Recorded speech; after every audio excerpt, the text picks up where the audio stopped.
স্ট্রেসকে দুভাগে ভাগ করা যায়, একটা ইউস্ট্রেস বা ইতিবাচক চাপ এবং একটি হলো ডিস্ট্রেস বা নেতিবাচক চাপ।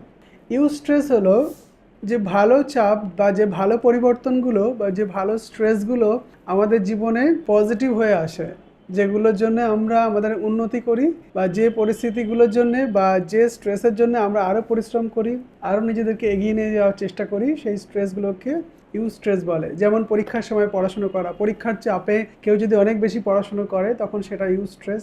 বা একটা চাকরির পরীক্ষা দেওয়া, দিয়ে চাকরি পাওয়া, এই যে পড়ার বা পরীক্ষা দেওয়ার যে মোটিভেশনটা, যে স্ট্রেসটা এসেছিলো তার থেকেই আসে, এগুলো হলো ইউস্ট্রেস।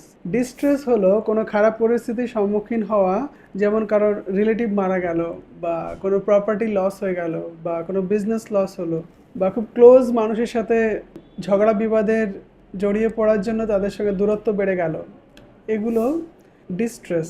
বা এই চাপগুলো মনের মধ্যে অনেক গভীর প্রভাব ফেলে এবং এই চাপ থেকে আসে বিভিন্ন মানসিক রোগ। সম্পূর্ণ ভিডিওটি দেখতে ফলো করুন আমার ইউটিউব চ্যানেল মনের কথা, সার্চ করুন @dr.মনের কথা।